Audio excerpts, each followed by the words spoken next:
un groupe de parlementaires algériens a exhumé une proposition de loi visant à priver de la nationalité algérienne les opposants établis à l'étranger.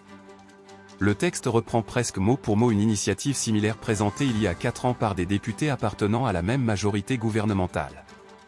Selon la nouvelle version, la déchéance de la nationalité algérienne, qu'elle soit acquise ou d'origine, concernerait tout citoyen qui commet à l'étranger des actes susceptibles de porter gravement atteinte aux intérêts de l'État, à l'unité nationale ou qui fait preuve de loyauté envers un autre pays tout en renonçant à sa loyauté envers l'État algérien. Elle pourrait également être prononcée à l'encontre de toute personne ayant fourni des services à un autre pays dans l'intention de nuire aux intérêts de l'Algérie, ou travaillant pour des forces militaires ou de sécurité étrangères et continuant à leur apporter assistance malgré un avertissement du gouvernement algérien.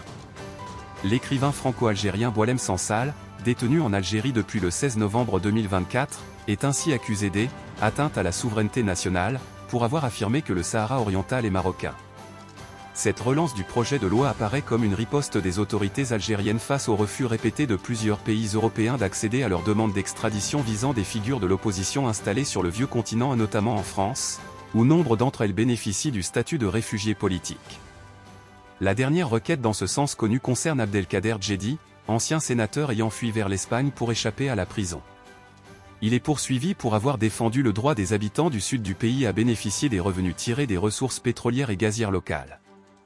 La traque des opposants a été officiellement lancée en mai 2021, après la décision du Haut Conseil de sécurité, présidé par le chef de l'État Abdelmadjid Tebboune, de classer les mouvements Rachad et le mouvement pour l'autodétermination de la Kabylie, MAK, parmi les organisations terroristes.